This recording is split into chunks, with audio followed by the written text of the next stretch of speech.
Assalamualaikum warahmatullahi wabarakatuh.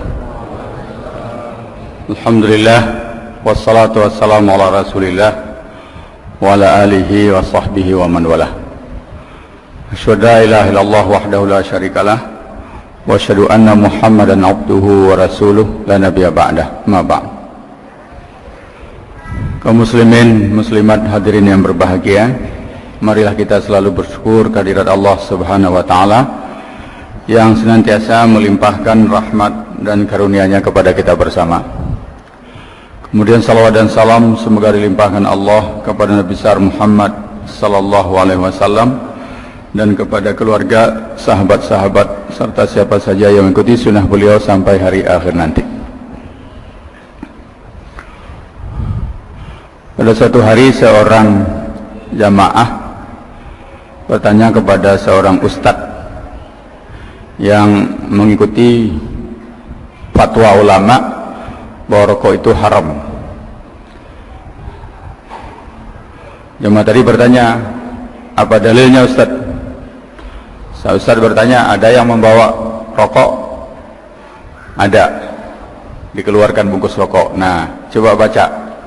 Di bungkus rokok itu ada tulisan, rokok dapat menyebabkan penyakit jantung, kanker, penyakit jantung, paru-paru, impotensi, gangguan kehamilan dan janin. Itulah dalilnya. Ini nggak usah tanya ayat atau hadis, dalilnya ya itu.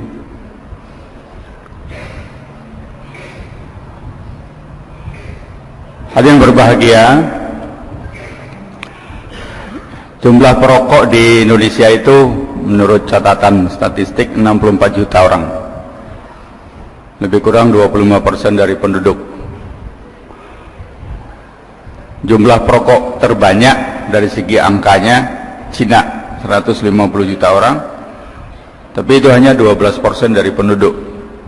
India 100 orang juga 12% dari penduduk. Indonesia 64 juta orang, 25% dari penduduk. Uang yang dihabiskan satu hari, diulang lagi, satu hari untuk beli rokok itu 360 miliar. Sehingga kalau orang Indonesia berhenti merokok satu hari, bisa bangun 360 masjid seharga 1 miliar. Itu kalau kita ngomongnya lebih sopan.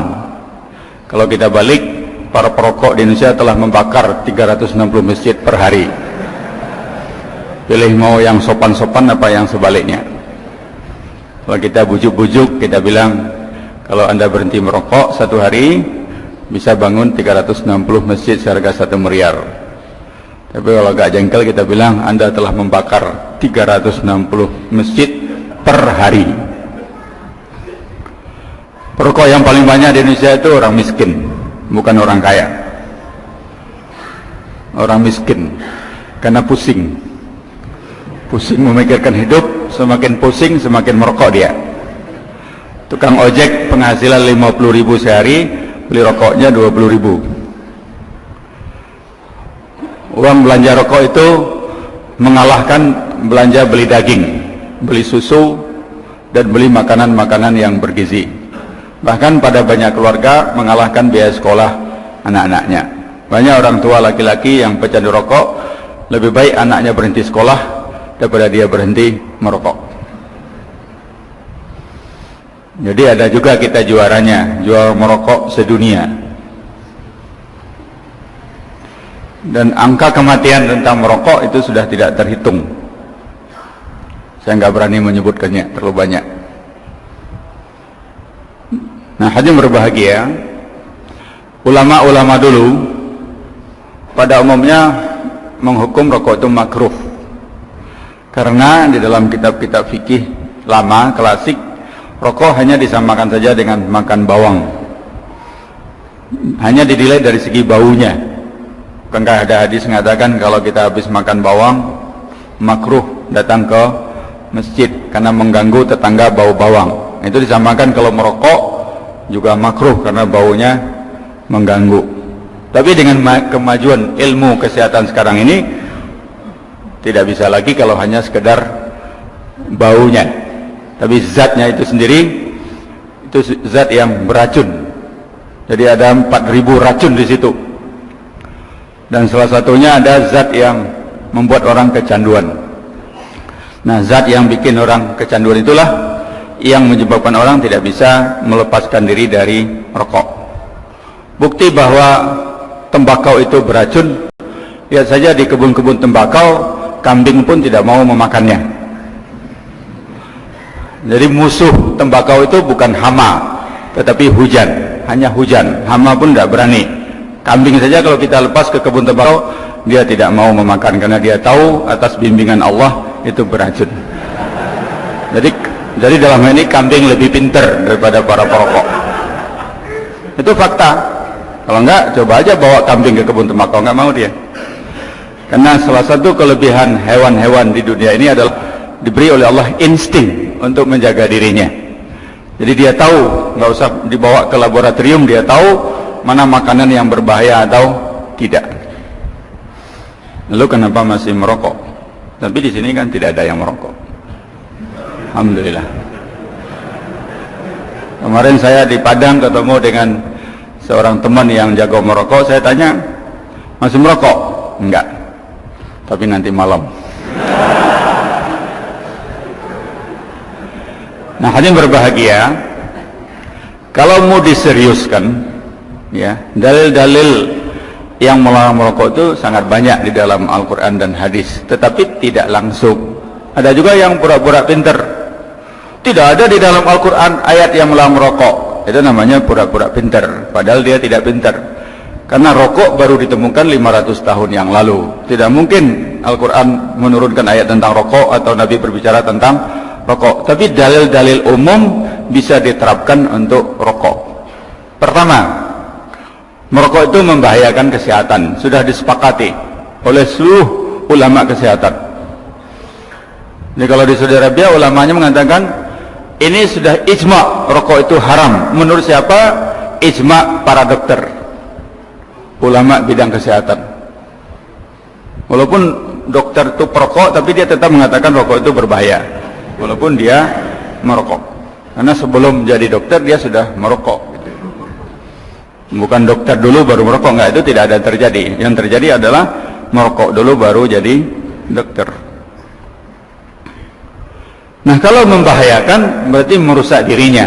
Al-Quran mengatakan la tulqu biaidikum ila tahlukah, jangan kamu campakkan dirimu ke dalam kebinasaan dengan tanganmu sendiri.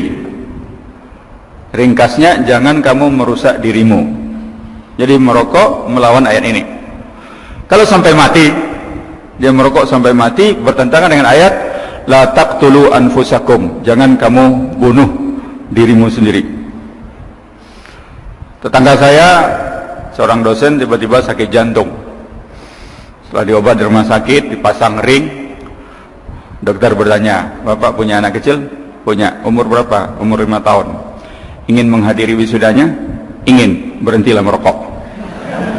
Karena kalau bapak terus merokok, tidak sempat menghadiri wisudanya. Nah, kalau wisuda taman kanak-kanak mungkin masih sempat, tapi wisuda sarjana. Jadi matinya jangka panjang, tidak seperti racun biasa langsung mati, enggak, jangka panjang. Kalau dia sudah tahu begitu masih terus merokok, masuk ke dalam kategori la taqtulu anfusakum. Kemudian yang ketiga, rokok itu membahayakan. Membahayakan siapa? Orang lain juga. Membahayakan perokok pasif, second hand smoker. Karena asap yang dihirup itu 20% untuk perokok, 80% untuk yang tidak merokok yang ada di sampingnya. Kalau dia merokok dekat istrinya, dia membahayakan istrinya.